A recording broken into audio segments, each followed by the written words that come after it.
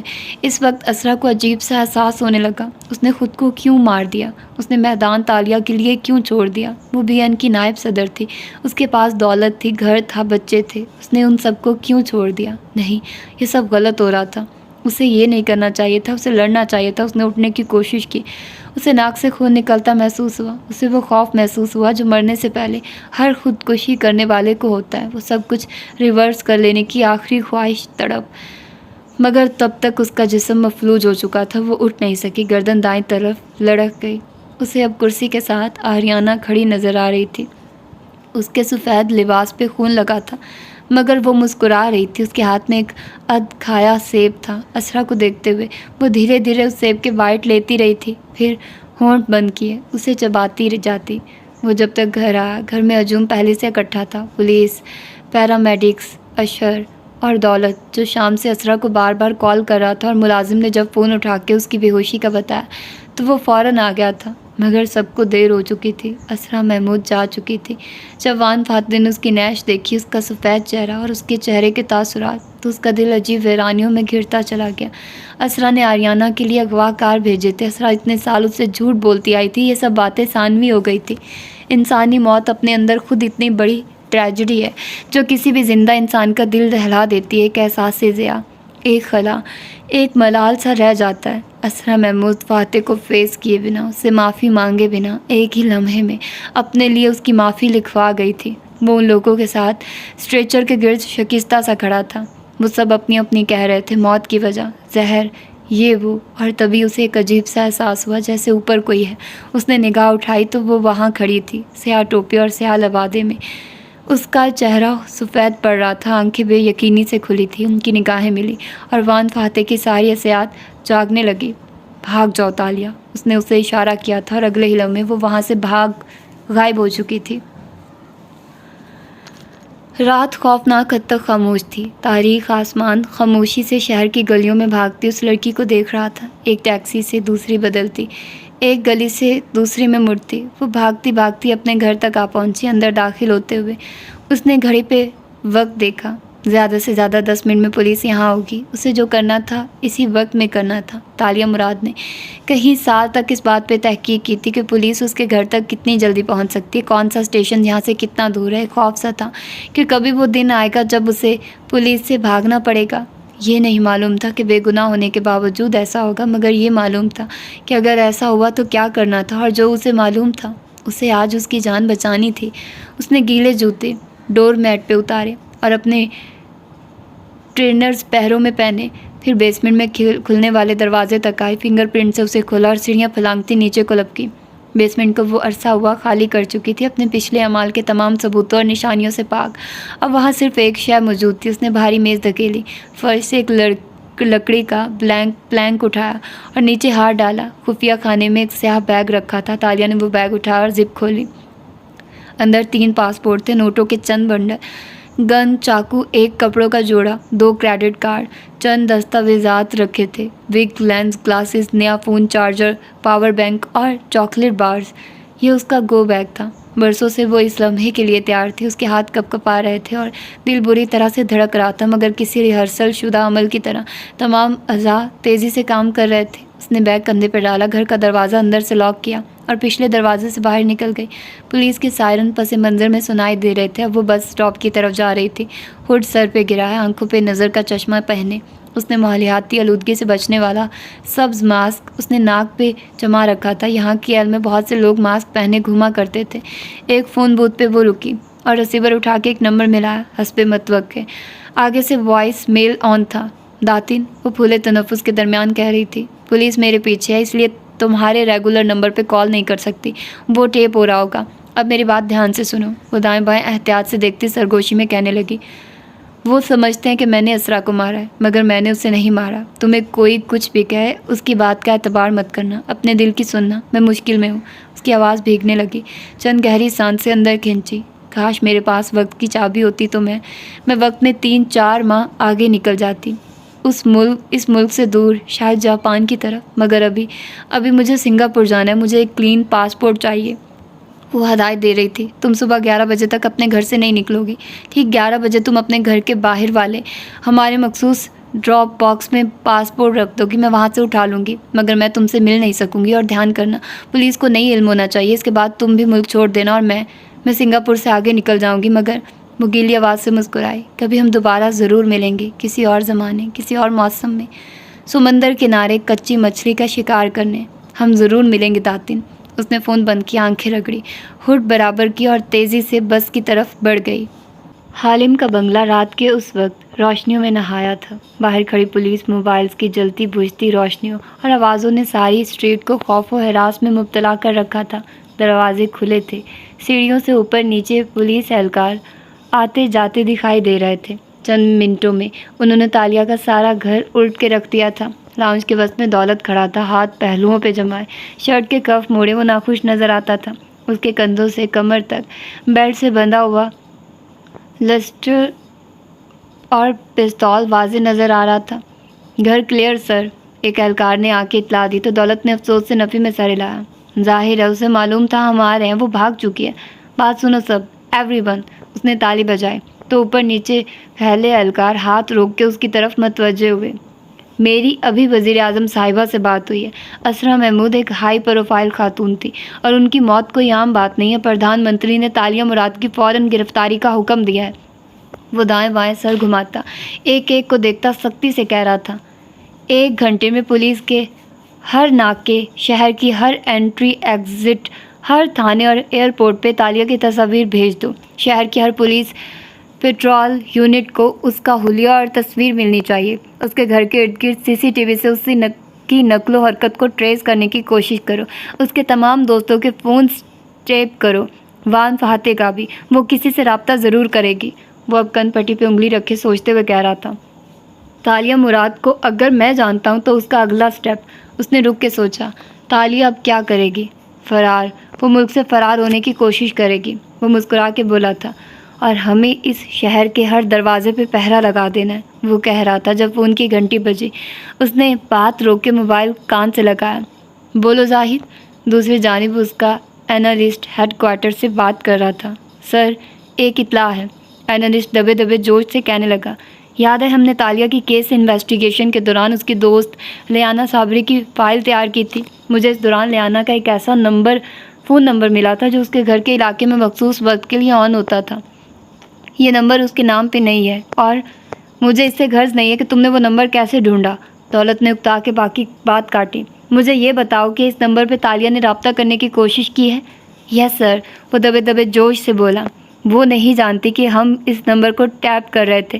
اس نے وائس میل میں پیغام چھوڑا، میں آپ کو سنواتا ہوں۔ دولت چند لمحے تک اس پیغام کو سنتا رہا جو تالیہ نے داتن کے لیے چھوڑا تھا۔ پھر اس نے فون رکھا اور ٹیم کو مخاطب کیا۔ چینج آف پلان، ہم اس کے گرد گھیرا تنگ ضرور کریں گے مگر ابھی تالیہ کے ملوث ہونے کی خبر میڈیا پہ نہیں دیں گے۔ وہ سب سے زیادہ اس چیز سے ڈرتی ہے، یہ پتہ ابھی ہم اپنے ہاتھ میں رکھیں گے اور لیانہ صابری کو ابھی ہم گرفتار نہیں کریں گے۔ وہ تالیہ تک پہنچنے کے لیے ہمارا واحد لنک ہے۔ وہ آس اور اضطراب کے درمیان کہہ رہا تھا۔ امید ہے کہ تالیہ اس کے گھر کے قریب جائے گی نیا پاسپورٹ اٹھانے۔ ہمیں لیانہ کے گھر کے گرد گھیرا تنگ کرنا اور صبح تک اپنی کارروائیوں کو خاموش رکھنا ہے۔ تالیہ مراد اس وقت خوف کا شکار ہے اور ایسا انسان غلطی پہ غلطی کرتا ہے۔ ہم تالیہ کی غلطی کا انتظار کریں گے۔ اسے تالیہ کی فون کال میں عرصے بعد وہی خوف محسوس ہوا تھا جو قید کے ان 5 دنوں میں اس کے چہرے پہ نظر آتا تھا۔ وہ جس چیز سے ڈرتی تھی وہی اس کے سامنے آ گئی تھی۔ بہت اچھے، وہ تالیہ مراد کے گرد ایسا گھیرا بنانے جا رہا تھا جس کو وہ توڑنے کی کوشش میں غلطیاں کرے گی۔ بلی اور چوہے کا کھیل شروع ہونے والا تھا۔ اگلی صبح آسمان نے دیکھا کہ ایک بڑے سبزہ اظہار پہ اسرا محمود کے جنازے کی رسم ادا کی جا رہی تھی۔ لوگوں کا ایک منظم ہجوم وہاں موجود تھا۔ قطار میں لوگ باری باری آتے اور مرکزی جگہ پہ کھڑے فاتح سے ہاتھ ملاتے، تعزیت کرتے، دعا دیتے اور آگے بڑھ جاتے۔ وہ سر کے خم سے ان کی تعزیت وصول کرتا، شکریہ ادا کرتا اور پھر ایک ویران نظر اپنے دونوں بچوں پہ ڈالتا جو اس کے دائیں طرف کھڑے تھے۔ دونوں نے اب زاروں قطار رونا بند کر دیا تھا۔ جو لیانہ صرف شل تھی اور سکندر بار بار سر جھکا کے گیلی آنکھیں پونچھتا تھا۔ فاتح ایک ہاتھ لوگوں سے ملاتا تھا اور دوسرا سکندر کے کندھے پہ جمائے ہوئے تھا۔ جو لیانہ کے اس طرف اشر کھڑا تھا۔ ان سب کے چہرے آج سوگوار تھے۔ خاندان کی ایک خاتون بچوں کو اپنے ساتھ دوسری طرف لے گئی تو اشر اس کے کندھے کے برابر آ کھڑا ہوا۔ آپ ٹھیک ہیں آبنگ؟ میں جانتا ہوں کاکا، اور آپ کے اختلافات تھے اور میرے اور اسرا کے کوئی اختلافات نہیں تھے ایش۔ وہ ایک بہت اچھی بیوی اور ماں تھی۔ اس نے کبھی کچھ ایسا نہیں کیا جس سے میں ہرٹ ہوا ہوں۔ اشر نے نظروں کا رخ موڑ کے اسے دیکھا۔ وہ سنجیدگی سے سامنے دیکھتے ہوئے کہہ رہا تھا۔ اس نے جیسے سارے حساب کتاب ختم کر ڈالے تھے۔ اشر کو خیال گزرا کہ آخری دنوں میں وہ دونوں کافی بہتر ہو چکے تھے۔ فاتح نے اسے نائب چیئر پرسن بھی بنا دیا تھا۔ واقعی اب ان کے درمیان کوئی تلخی نہیں تھی۔ وہ واپس تعزیت کرنے والوں کے ساتھ مگن ہو گیا۔ فاتح، دولت اس کے ساتھ آ کھڑا ہوا تو فاتح نے چونک کے گردن موڑی، پھر اس کی شکل دیکھ کے ماتھے پہ بل پڑ گیا۔ واپس چہرہ سیدھا کر کے زیر لب بولا، تمہاری تفتیش کہاں تک پہنچی؟ اسے اس کی آمد شدید ناگوار گزری تھی۔ بہت جلد تالیہ مراد جیل کی سلاخوں کے پیچھے ہوگی۔ وہ دونوں نامحسوس طریقے سے وہاں سے ہٹ گئے۔ اب تعزیت کرنے والوں سے قدرے فاصلے پہ وہ غاز پہ آمنے سامنے کھڑے تھے۔ یہ سب تالیہ نے نہیں کیا۔ تمہیں کیسے معلوم؟ اگر تم تعصب کا چشمہ اتار دو تو تمہیں بھی معلوم ہو جائے گا، وہ برہمی سے دولت کو دیکھ کے کہہ رہا تھا۔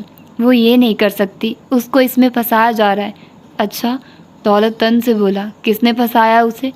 یہ معلوم کرنا تمہاری جاب ہے، سرکار اسی کے پیسے دیتی ہے تمہیں، جاؤ اور معلوم کرو۔ ناگواری سے کہہ کے وان فاتح آگے بڑھ گیا۔ دولت نے ضبط سے گہری سانس بھری، پھر گھڑی پہ وقت دیکھا۔ 10 بج رہے تھے۔ اسے داتن کے گھر سے چند فرلانگ دور مقررہ جگہ پہ پہنچنا تھا۔ تالیہ مراد اپنا پاسپورٹ اٹھانے آنے والی ہوگی۔ وان فاتح اب قطار میں آئے لوگوں سے تعزیت وصول کر رہا تھا۔ اگلا شخص ایڈم تھا۔ فاتح نے اسے ہاتھ ملایا تو وہ قریب آ کے آہستہ سے بولا، مجھے بہت افسوس ہوا سر۔ مجھے بھی ایڈم، اس نے گہری سانس لی۔ میں اور میرے بچے اس ٹراما سے کیسے نکلیں گے مجھے نہیں معلوم۔ میں آپ لوگوں کے لیے دعا کروں گا کہ آپ اس سے نکل آئیے۔ اللہ تعالیٰ دل سے مانگی ساری دعائیں پوری کرتا ہے۔ پھر اس نے چہرہ آگے کو جھکایا اور پریشانی سے پوچھا، سر یہ لوگ کہہ رہے ہیں کہ چیتالیہ۔ یہ اس نے نہیں کیا، فاتح نے سختی سے آہستہ آواز میں دہرایا۔ ایڈم چند لمحے اس کی آنکھوں میں دیکھتا رہا، پھر اس نے اس بات میں سر ہلا دیا۔ آف کورس سر، میں جانتا ہوں۔ پھر سر کو خم دے کر آگے بڑھا تو کچھ سوچ کے وان فاتح اس کے پیچھے آیا۔ دونوں ہجوم سے ذرا دور گھاس پہ چلے آئے تو فاتح نے اسے پکارا۔ وہ چونک کے مڑا، اسے نہیں معلوم تھا کہ وہ اس کے پیچھے آ رہا ہے۔ ایڈم، تم تالیہ کو ڈھونڈو، لیانہ صابری سے پوچھو یا کسی اور سے، کچھ بھی کرو مگر اس کو ڈھونڈو اور اس سے کہو کہ وہ رپوش نہ ہو، سامنے آ جائے۔ آپ چاہتے ہیں کہ وہ گرفتاری دے دے اس جرم کے لیے جو انہوں نے نہیں کیا؟ وہ حیران ہوا۔ ہاں، کیونکہ بھاگنے سے وہ مزید مجرم لگ رہی ہے۔ ایک دفعہ وہ خود کو قانون کے حوالے کر دے تو میں اس کو بچا لوں گا کیونکہ وہ بے گناہ ہے۔ میرا ان سے رابطہ نہیں ہے مگر میں ان کو یہ مشورہ نہیں دوں گا۔ پہلے ہمیں اس شخص کو ڈھونڈنا ہے جس نے ان کو پھنسایا ہے۔ ایڈم کا پلان مختلف تھا۔ اصل قاتل کے خلاف ثبوت پولیس کو دینے ہیں تاکہ چیتالیہ کا نام کلیئر ہو جائے اور وہ آپ واپس آ سکیں۔ پھر وہ رکا۔ آئی ایم سوری اگین، جو میں نے کہا ہے وہ اس تک پہنچا دو۔ اس نے 2 ٹوک کہہ کے بات ختم کر دی۔ وہ واپس آیا تو اشر نے ناگواری سے اس کے قریب سرگوشی کی۔ آپ اس لڑکی کا دفاع کیوں کر رہے ہیں؟ اس نے میری بہن کو مارا ہے۔ اس نے ایڈم اور فاتح کی بات کا کوئی ٹکڑا سنا تھا۔ تالیہ بے گناہ ہے، اس نے اسرا کو نہیں مارا، اور اگر تم اس بات پہ یقین نہیں کرنا چاہتے تو مجھ سے دوبارہ اس موضوع پہ بات نہ کرنا۔ وہ کہہ کے آگے بڑھ گیا۔ اس نے تالیہ کی ای میل آج صبح پڑھی تھی، نہ پڑھتا تب بھی اسے یقین تھا کہ وہ کیکس تالیہ نہیں بھیجتی، وہ کسی کی جان کبھی نہیں لے سکتی۔ ساری بات یہیں آ کے ختم ہو جاتی تھی۔ ریحانہ صابری کے گھر سے چند فرلانگ دور ایک پینٹرز کمپنی کی وین کھڑی تھی۔ باہر سے دیکھ کے لگتا تھا کہ وہ کسی گھر میں پینٹ کرنے آنے والوں کی وین ہے، البتہ اس کے اندر کا ماحول یکسر مختلف تھا۔ وہاں کرسیاں تھیں، قطار میں اسکرینز نصب تھی جن کے آگے تکنیکی امور میں ماہر اینالسٹ بیٹھے تھے، اور ان کے پیچھے ایک خالی جگہ پہ دولت ٹہل رہا تھا۔ بار بار وہ گھڑی دیکھتا، 11:05 ہو گئے۔ ریحانہ گھر سے نہیں نکلی، اور وہ پاسپورٹ کیسے دے گی؟ ہم اس کے گھر کے باہر رات سے موجود ہیں۔ وہ رات سے گھر سے نہیں نکلی، ایک اینالسٹ نے گردن موڑ کے اسے بتایا تھا۔ اس کے دونوں فونز آن ہیں اور ان کی لوکیشن گھر کے اندر کی ہی آ رہی ہے، یعنی وہ اندر ہے۔ اسے اب تک باہر آ جانا چاہیے تھا، دولت خود کلامی کے انداز میں کہہ رہا تھا۔ وہ شدید مضطرب نظر آتا تھا۔ اوکے، ہم مزید انتظار نہیں کر سکتے۔ وہ رکا اور کان میں لگے آلے پہ اپنی اے ٹیم کو بزرگ قوت ریحانہ کے گھر کے اندر جانے اور اسے گرفتار کر کے لانے کا حکم دینے لگا۔ سر، گھر کلیئر ہے۔ 10 منٹ بعد ریحانہ کے گھر کا دروازہ توڑ کے داخل ہونے والا اہلکار بتا رہا تھا، اس کے دونوں فون بیڈ روم میں پڑے ہیں، چارجنگ پہ۔ وہ فرار ہو چکی ہے۔ دولت نے زور سے کرسی کو بوڑھ سے ٹھوکر ماری۔ وہ کب فرار ہوئی؟ تم لوگ رات سے گھر کے چاروں طرف تھے۔ ہم تالیہ کے اس پیغام کے تقریباً 25 منٹ بعد یہاں پہنچے تھے۔ وہ اپنے فونز یہیں چھوڑ کے ہمارے آنے سے پہلے ہی فرار ہو چکی ہوں گی سر، اس کا اینالسٹ مایوسی سے بتا رہا تھا۔ لیکن اب وہ تالیہ کو پاسپورٹ کیسے دے گی؟ ایک دوسرے اینالسٹ نے کہا تو دولت چونکا۔ ٹھوکر مارنے سے اس کا پیر درد کرنے لگا تھا، مگر اس ایک فکرے نے اسے سب بھلا دیا۔ تالیہ مراد کو پاسپورٹ کیوں چاہیے تھا؟ ملک سے بھاگنے کے لیے سر۔ اس نے پہلے سے ہنگامی صورتحال کا انتظام کیوں نہیں کیا؟ پاسپورٹ، پیسے، نئی شناختیں، اس کے پاس اس کا اپنا گو بیک ہر وقت ہونا چاہیے تھا۔ 1 منٹ، وہ ریکارڈنگ، وہ دوبارہ چلاؤ۔ وہ تیزی سے متحد کی کرسی کے قریب آیا اور جھک کے اس کی اسکرینز پہ جھانکا۔ متحد نے چند کیز پریس کی تو رات والی کال کی ریکارڈنگ چلنے لگی۔ پہلے دوست نے اس ریکارڈنگ میں جس شے پہ سب سے زیادہ غور کیا تھا وہ تالیہ کی آواز تھی، بھیگی، خوف سے لبریز آواز جس میں کپ کپاہٹ تھی۔ ایک صیاد کو شکار کی ایسی آواز سن کے لطف آتا تھا۔ وہ اس سے آگے کچھ نہیں دیکھ سکا تھا، مگر اب وہ الفاظ سن رہا تھا، تمہیں کوئی کچھ بھی کہے اس کی بات کا اعتبار نہ کرنا۔ تالیہ کی آواز اسپیکرز میں گونج رہی تھی۔ دولت نے بے دردی سے اپنا لب کاٹا۔ کیا اس کی باتوں کا وہی مطلب تھا جو وہ نظر آتا تھا؟ کاش میرے پاس وقت کی چابی ہوتی تو میں وقت میں 3-4 ماہ آگے نکل جاتی۔ جاپان، کبھی ہم دوبارہ ضرور ملیں گے، کسی اور زمانے میں، کسی اور موسم میں، سمندر کنارے مچھلی کا شکار کرنے، پرانے وقتوں کی طرح۔ ہم ضرور ملیں گے داتن۔ دولت ماتھے پہ بل ڈالے سیدھا ہوا۔ اس نے کہا، وقت کی چابی۔ متحد نے مڑ کے اسے دیکھا۔ سر، آپ کو معلوم تو ہے چیتالیہ کی تھیوری جو انہوں نے پروسیکیوٹر احمد نظام کو سنائی تھی کہ وہ وقت میں پیچھے گئی تھی اور پیچھے نہیں، اس نے کہا وہ وقت میں آگے جانا چاہتی ہے۔ وہ پہلوؤں پہ ہاتھ جمائے کرسیوں کے پیچھے ٹہلنے لگا۔ اس نے ریحانہ کو پاسپورٹ کے لیے فون نہیں کیا تھا۔ اس کو معلوم تھا کہ ہم کال ٹیپ کر رہے ہوں گے۔ اس کو صبح یہاں نہیں آنا تھا، تو پھر اس نے یہ کیوں کیا؟ اگر ہم یہ کال نہ سنتے، مڑ کے گھور کے اینالسٹ کو دیکھا، اگر تم مجھے یہ کال نہ سنواتے تو میں اسی وقت ریحانہ صابری کی گرفتاری کا حکم دے رہا تھا۔ میں تالیہ کے فرار کی خبر ہر جگہ چلانے جا رہا تھا، مگر اس کال نے ہمیں روک دیا۔ دونوں کو موقع پہ پکڑنے کی خواہش نے ہمیں روک دیا۔ وہ ریحانہ کو بھاگنے کا وقت دے رہی تھی۔ وہ جانتی تھی کہ دولت کا خواب کیا ہے، تالیہ کو خوف زدہ دیکھنا۔ کون وومن نے اس کو ایک خواب دکھایا، ایک دل فریب سراب جس کے تعاقب نے اس کو جھانسا دے ڈالا۔ یعنی سر، تالیہ مراد نے ریحانہ سے نہیں ملنا تھا؟ اور اس سوال پہ ٹہلتا ہوا دولت رکا۔ اسے ایک عجیب سا خیال آیا۔ تالیہ کے پاس لیانا سے رابطے کے لیے یہی ایک نمبر تھا. اسے اس سے بات بھی کرنی تھی اور اسے خوف بھی تھا کہ پولیس اسے ٹیپ کر رہی ہوگی. اس نے ایک تیر سے 2 شکار کیے. وہ واقعی کال میں لیانا کو ملاقات کے لیے بلا رہی تھی، مگر کہاں؟ وہ خود دوبارہ اسکرین تک آیا اور جھک کے کی پریس کی. ریکارڈنگ پھر سے چلنے لگی. کاش میرے پاس وقت کی چابی ہوتی تو میں وقت میں 3-4 ماہ آگے چلی جاتی. جاپان. اس نے اسٹاپ کا بٹن دبایا اور دھیرے سے سیدھا ہوا. 4 ماہ کے بعد جاپان میں کیا ہونا ہے؟ 4 ماہ بعد؟ اینالسٹ نے انگلیوں پہ حساب کیا. کچھ بھی نہیں. 4 ماہ بعد اپریل ہے سر. اور بس اس ایک لمحے میں پزل میں سارے ٹکڑے اپنی جگہ پہ آن گرے. ساکورا نامی. دولت بڑبڑایا. مارچ اپریل میں جاپان میں ساکورا نامی شروع ہو جاتا ہے. وین میں خاموشی چھا گئی. سب ایک دوسرے کو دیکھنے لگے. دولت نے البتہ کرہ کے کن پٹی چھوئی تھی. اسے جاپان نہیں جانا تھا. دولت نے آہستہ سے نفی میں سر ہلایا. وہ اسے دی کیوب میں بلا رہی تھی. دی کیوب؟ وہ جاپانی ریسٹورانٹ؟ ایک اہلکار نے چونک کے کہا. ہاں، کیونکہ اس نے کہا وہ لیانا کے ساتھ کچی مچھلی کا شکار کرنا چاہتی ہے. اس نے تکلیف سے آنکھیں بند کی. اینالسٹ نے بے اختیار سر پہ ہاتھ مارا. آف کورس دی کیوب 2 چیزوں کے لیے مشہور ہے: سوشی، کچی مچھلی کی ایک جاپانی ڈش، اور ہنامی. اس ریسٹورانٹ کے جاپانی مالک نے اس کو ہنامی کے رنگوں سے سجا رکھا اور وہاں دیواروں پہ جاپان کے ہنامی کے مناظر 3D پہ چلائے جاتے. وہاں جا کے لگتا ہے کہ آپ وقت میں 4 ماہ آگے جاپان میں چلے گئے اور آپ کے ارد گرد چیری بلاسم کے پھول گر رہے ہیں. Damn it! دولت نے تلخی سے کہتے ہوئے دوبارہ کرسی کو ٹھوکر ماری. اب کے خالی کرسی الٹ کے پرہیں جا گری. میں ابھی ایک ٹیم اس ریسٹورانٹ بھیجتا ہوں. متحد نے جلدی سے فون اٹھایا، مگر دولت نے افسوس سے سانس بھری. ضرور بھیجو، مگر وہ کئی گھنٹے پہلے لیانا سے ملاقات کر کے وہاں سے رپوش ہو چکی ہوں گی. تالیہ مراد ہم سے ہمیشہ ایک قدم آگے رہتی ہے. چند گھنٹے قبل پچھلی رات میں واپس جاتے ہیں. داتین کے لیے پیغام ریکارڈ کروا کے تالیہ فون بوتھ سے نکلی. سر پہ ہڈ برابر کی آنسو پونچھے اور اندھیرے میں بس کی طرف بڑھ گئی. بس میں کھڑکی کے ساتھ بیٹھی تالیہ کی آنکھوں میں اب سپاٹ سا تاثر تھا. وہ بار بار کلائی کی گھڑی دیکھتی تھی. اگر اس کا اندازہ درست تھا تو داتین آدھے گھنٹے تک دی کیوب پہنچ جائے گی. پولیس اگر کالز ٹیپ کر رہی تھی اور پیغام کو ریکارڈ بھی کر لے، تب بھی ان کے دی کیوب پہنچنے تک وہ دونوں وہاں سے جا چکی ہوں گی. کیل کے دل میں واقع یہ ریسٹورانٹ اندر سے نیم اندھیر سا تھا. ایک گول سا ہال جس کے وسط میں لکڑی کا جھونپڑا بنا تھا. جھونپڑے کے اندر سٹنگ ایریا تھا. مدھم موسیقی چل رہی تھی اور کھانا سرو کیا جا رہا تھا. دیوار پہ ایک پینٹنگ لگی تھی. اس میں جاپان کی ایک سڑک کی تصویر تھی جس کے کنارے چیری بلاسم کے گلابی پھول گرے تھے. مارچ اپریل میں اس ریسٹورانٹ میں ہنامی فلیورنگ شروع ہو جاتی تھی اور بوڑھا جاپانی مالک اس جگہ کو گلابی رنگوں سے سجا دیتا تھا. مگر ابھی چونکہ سرما تھا، اس لیے یہاں ہنامی کی محض چند ایک نشانیاں موجود تھیں. ساکورا جاپانی زبان میں چیری بلاسم کو کہتے ہیں.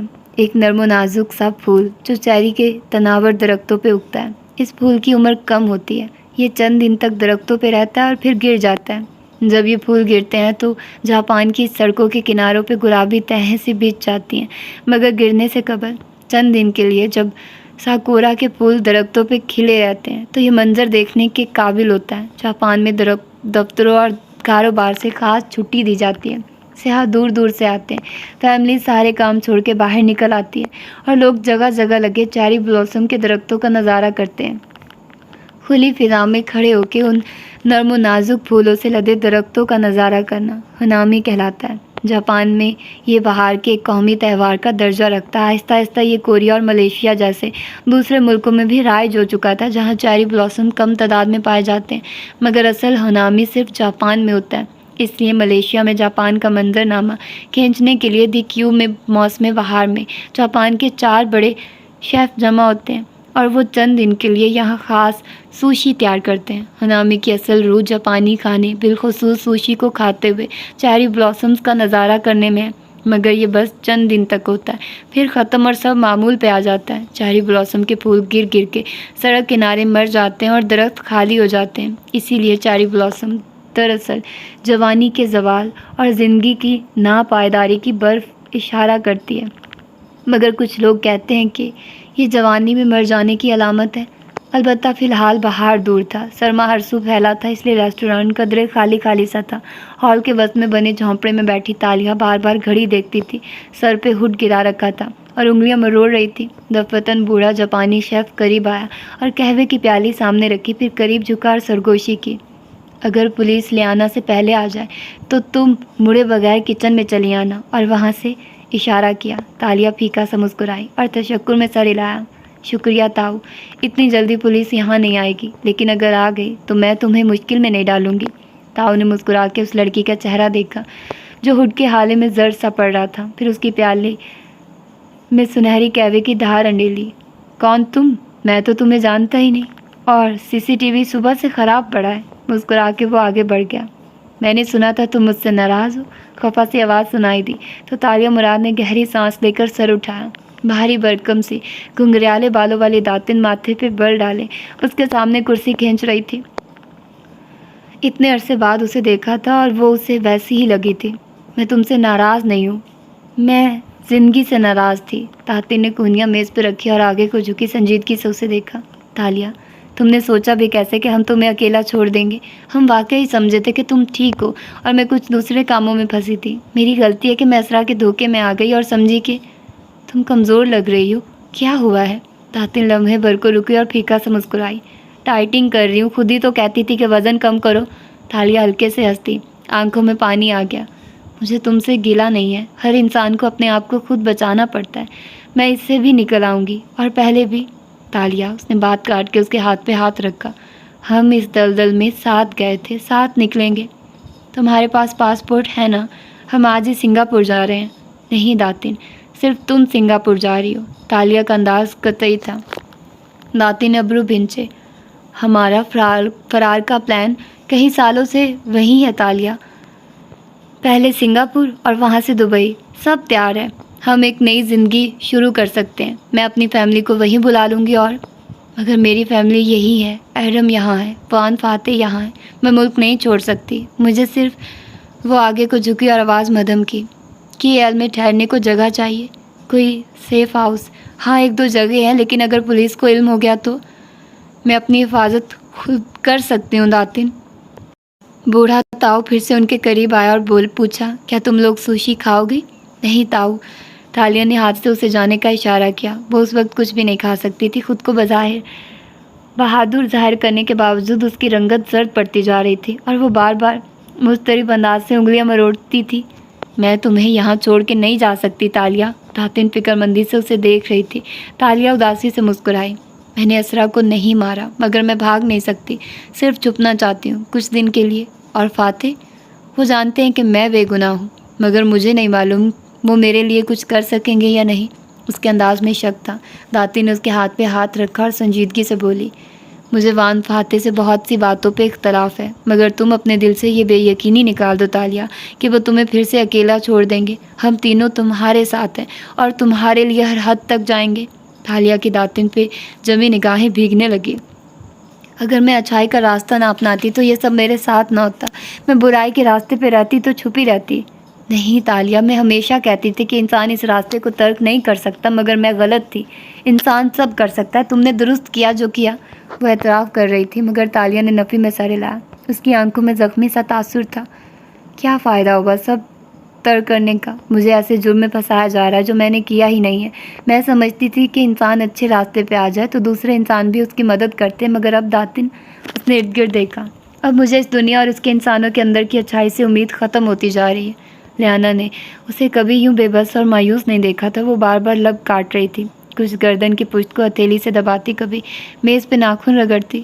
داتن دھیرے سے پیچھے ہوئی، اس کی آنکھوں میں حیرت تھی۔ تالیہ، کوئی بھی ہمت ہار سکتا ہے مگر تم نہیں۔ میری زندگی میں ایک کے بعد ایک مسئلہ شروع ہو جاتا ہے، میں اب ان مسئلوں سے ایک ہی دفعہ چھٹکارا پانا چاہتی ہوں۔ پھر اس نے سر ہاتھوں میں گرا دیا۔ مگر مجھے نہیں معلوم کہ میں کیا کروں، میرے پاس کوئی پلان نہیں ہے۔ میرے ساتھ سنگاپور چلو؟ نہیں۔ تالیہ مراد نے سر اٹھایا۔ وہ جھونپڑے کے اندر بیٹھی تھی، سامنے داتن تھی، دونوں کے قہوے کی پیالیاں لباب بھری تھی۔ اسی پل تاؤ نے ریسٹورانٹ کی بتیاں مدھم کر دی۔ مرکزی دیوار ساری کی ساری اسکرین بن گئی تھی اور اس پہ ایک منظر چلنے لگا تھا۔ ایک طویل سڑک کا کنارہ، وہاں اگے ڈھیروں درختوں کی قطار، ہلکی چلتی ہوا،